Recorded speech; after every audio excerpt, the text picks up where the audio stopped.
कर्पूरी ठाकुर देखिए, कद बहुत बड़ा, शख्सियत बहुत बड़ी, जो काम किए शिक्षा के क्षेत्र के लिए, कृषि के क्षेत्र के लिए, आरक्षण देने का काम किया, सामाजिक समरसता का भाव लेकर जो आगे बढ़े। बिहार के अंदर उर्दू को द्वितीय राजभाषा का दर्जा कर्पूरी ठाकुर ने ही दिया था।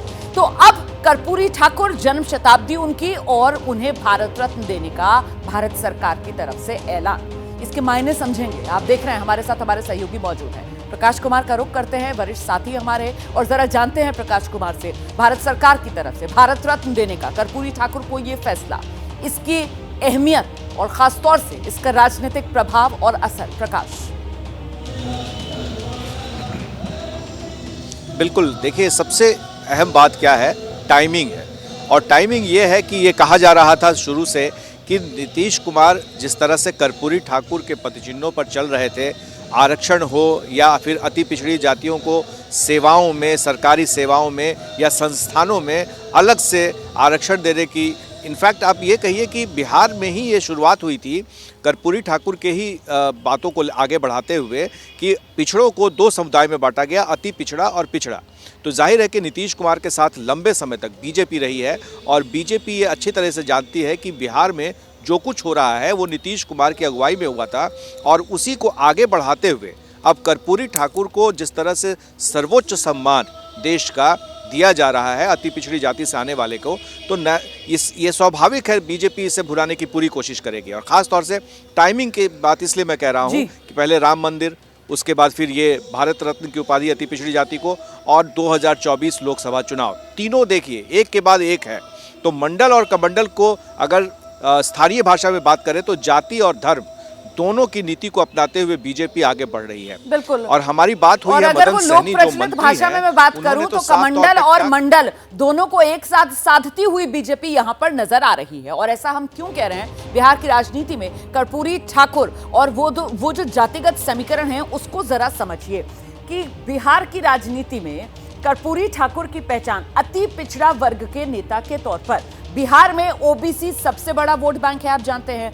अति पिछड़ी जातियों में 100 से ज्यादा जातियां आती हैं। बिहार में ओबीसी जो है वो करीब 63% का आंकड़ा है, जो अभी जातिगत जनगणना की नई रिपोर्ट जो साझा की गई थी बिहार सरकार की तरफ से।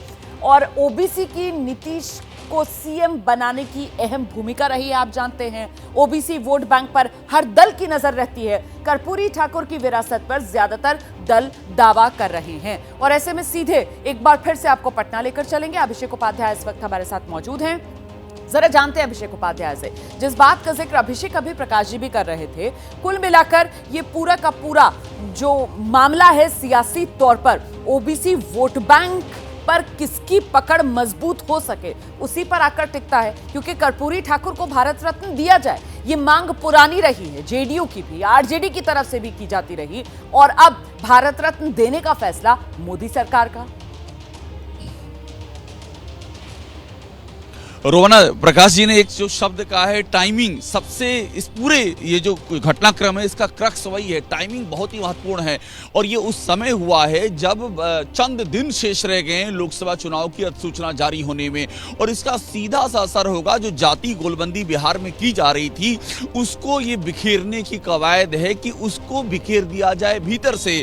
क्योंकि कर्पूरी ठाकुर का जब आप नाम लेते हैं तो जो एमबीसी हैं, जो मोस्ट बैकवर्ड जो कम्युनिटी हैं, कास्ट हैं, वहां पर बहुत सीधा इंपैक्ट होता है। और एक बात हमको और ध्यान देना होगा कि कर्पूरी ठाकुर गैर कांग्रेसवाद के जनक रहे हैं। बिहार में पहली जो गैर कांग्रेसी सरकार है वो कर्पूरी ठाकुर ने ही बनाई है, और कांग्रेस के खिलाफ जो उनकी लड़ाई थी उनकी नहीं थी, उनके गुरु जेपी की थी, उनके गुरु लोहिया, जेपी और कर्पूरी ठाकुर। ये पूरी जो पौध चली है वो गैर कांग्रेसवाद के आधार पर चली है। इनफैक्ट लालू और नीतीश ने ही कर्पूरी ठाकुर की उंगली पकड़ के ही राजनीति सीखी है। तो उस गैर कांग्रेसवाद पर भी चोट की जाएगी, उसका भी नारा बुलंद किया जाएगा इसी बहाने। बिल्कुल, आप बड़ी बात कह रहे हैं और इसीलिए हम सवाल ये उठा रहे हैं कि कर्पूरी का नाम, किसकी जीत का पैगाम। और अब इस वक्त हम देख पा रहे हैं शशांक हमारे सहयोगी भी जुड़ गए हैं समस्तीपुर के उसी गांव से जहां पर जन्म शताब्दी को लेकर बड़ा भव्य तैयारियां की गई हैं। समारोह यहीं पर इंतजार मुख्यमंत्री का किया जा रहा है। शशांक जरा दिखाइए तस्वीरें। बिल्कुल, कर्पूरी ग्राम में मैं हूँ। ये कर्पूरी ठाकुर का गांव है। स्मृति भवन ये है, देखिए वहाँ उनकी तस्वीर लगी हुई है। इसी स्मृति भवन में कार्यक्रम का आयोजन किया गया है। नीतीश कुमार यहाँ पर आएंगे, एक पुस्तक का भी वो विमोचन करेंगे। उसके बाद कर्पूरी महाविद्यालय जाएंगे, वहाँ पर उनकी प्रतिमा पे माल्यार्पण करेंगे। देखिए गांव के लोग यहाँ पे पहुँच चुके हैं, उनके परिवार के लोग भी पहुँच चुके हैं, हाउसफुल है यहाँ पे।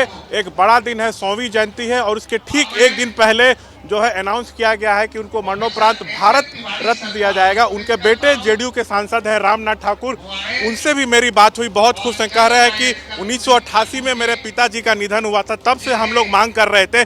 36 साल लंबा इंतजार आज जाकर जो है वो खत्म हुआ है। सो पीएम मोदी से मेरी फोन पर बात हुई है, उनको धन्यवाद देता हूं। सो कई सरकार आई गई लेकिन पीएम मोदी भारत रत्न दे रहे हैं, इसके लिए मैं बहुत खुश हूं और उनको शुक्रिया अदा करता हूं। तो देखिए, आप नजर बनाकर रखिए, जब यहाँ पर मुख्यमंत्री पहुंचेंगे एक बार फिर से हम आपका रुख करेंगे। फिलहाल बहुत शुक्रिया हमारे तमाम साथियों का।